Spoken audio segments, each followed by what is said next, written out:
नमस्ते दोस्तों, मैं हूं सुमित और आज हम बात करने वाले हैं उस अदृश्य जंग के बारे में। एक ऐसी जंग जो तलवारों से नहीं बल्कि कोड, एल्गोरिदम और आर्टिफिशियल इंटेलिजेंस से लड़ी जा रही है। यह है एआई और साइबर सिक्योरिटी की लड़ाई, जहां एक तरफ एआई हमें बचाता है, वहीं दूसरी तरफ यही एआई हमारे खिलाफ सबसे बड़ा हथियार भी बन रहा है। नंबर 1, साइबर क्राइम की दुनिया। हर दिन दुनिया में 2200 से ज्यादा साइबर अटैक होते हैं। सिर्फ 2024 में ही साइबर क्राइम से लगभग $8 ट्रिलियन का नुकसान हुआ। रैंसमवेयर अटैक्स, जहां हैकर्स आपका पूरा डेटा लॉक कर देते हैं और फिरौती मांगते हैं। फिशिंग ईमेल्स जो इतने असली लगते हैं कि लाखों लोग हर साल इनके शिकार हो जाते हैं।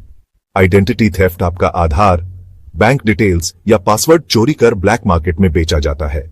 आइडेंटिटी थेफ्ट, आपका आधार, बैंक डिटेल्स या पासवर्ड चोरी कर ब्लैक मार्केट में बेचा जाता है। सोचिए, जिस स्मार्टफोन को आप हर वक्त साथ रखते हैं वही आपकी सबसे बड़ी कमजोरी भी बन सकता है।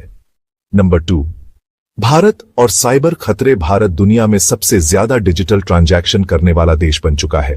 यूपीआई, आधार और डिजिटल इंडिया ने हमें तेजी से आगे बढ़ाया है, लेकिन इसी के साथ भारत साइबर अटैक्स का सबसे बड़ा टारगेट भी बन गया है। 2020 में आधार डेटा लीक से करोड़ों लोगों की निजी जानकारी डार्क वेब पर बेची गई। 2023 में ऑल पावर्ड फिशिंग अटैक्स ने कई बैंकों और सरकारी वेबसाइट्स को निशाना बनाया। डिजिटल इंडिया का सपना तभी सुरक्षित है जब हमारी साइबर सिक्योरिटी मजबूत हो। नंबर 3, एआई कैसे बदल रहा है साइबर सिक्योरिटी। एआई अब सबसे बड़ी ढाल है। मशीन लर्निंग एल्गोरिथम्स हर सेकंड लाखों डेटा पैटर्न स्कैन करते हैं और अजीब एक्टिविटी को पकड़ लेते हैं। एल फायरवॉल्स जो अपने आप सीखते हैं और हर नए हमले के साथ बेहतर होते जाते हैं। प्रेडिक्टिव एनालिसिस जो पहले से अंदाजा लगा लेता है कि अटैक कहां से और कब हो सकता है। गूगल और माइक्रोसॉफ्ट पहले से ही एल ड्रिवन साइबर सिक्योरिटी इस्तेमाल कर रहे हैं, यानी अब हैकर्स को छिपने की जगह नहीं, क्योंकि एआई उनकी परछाई तक पकड़ सकता है।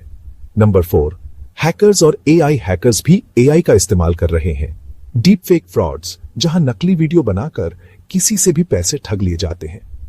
एल जेनरेटेड फिशिंग ईमेल्स जो इंसान से भी ज्यादा असली लगते हैं। ऑटोनोमस मैलवेयर, वायरस जो खुद सीखते हैं और हर बार नया तरीका अपनाते हैं। 2022 में एक डीप फेक ऑडियो स्कैम में एक कंपनी के सीईओ की नकली आवाज बनाकर $243,000 चुरा लिए गए। यानी अब यह लड़ाई इंसान बनाम इंसान की नहीं रही, यह है एआई बनाम एआई की जंग। Number 5, global cyber Wars. आज साइबर अटैक सिर्फ चोरों का काम नहीं, ये देश बनाम देश की लड़ाई बन चुका है। स्टक्सनेट वायरस जिसने ईरान के परमाणु प्रोजेक्ट को बर्बाद कर दिया। रूस और यूक्रेन युद्ध में साइबर अटैक्स ने पावर ग्रिड और कम्युनिकेशन सिस्टम्स ठप कर दिए। चाइना और यूएस लगातार एक दूसरे पर साइबर एस्पियोनाज, जासूसी का आरोप लगाते रहते हैं। आने वाले समय में जंगें सिर्फ बॉर्डर पर नहीं बल्कि इंटरनेट पर भी लड़ी जाएंगी। नंबर 6, भारत की तैयारी। भारत ने नेशनल साइबर सिक्योरिटी स्ट्रैटेजी तैयार की है। डीआरडीओ और कई cyber security startups all powered systems पर काम कर रहे हैं। साइबर सुरक्षित भारत मिशन जो सरकारी सिस्टम्स को सुरक्षित करने की कोशिश कर रहा है, लेकिन असली चुनौती है अवेयरनेस। अगर आम लोग स्ट्रॉन्ग पासवर्ड्स, 2FA और डिजिटल हाइजीन नहीं अपनाएंगे तो एआई भी हमें बचा नहीं पाएगा। टेक्नोलॉजी तभी सुरक्षित है जब उसे इस्तेमाल करने वाले लोग समझदार हों। दोस्तों, कल की जंग बंदूक और गोला बारूद से नहीं होगी, बल्कि कोड, एल्गोरिदम और आर्टिफिशियल इंटेलिजेंस से होगी। एआई हमारे लिए सबसे बड़ी ढाल भी है और सबसे बड़ा खतरा भी। सवाल यह है, क्या हम इस टेक्नोलॉजी को कंट्रोल करेंगे या एक दिन ये टेक्नोलॉजी हमें कंट्रोल करने लगेगी? मैं हूं सुमित।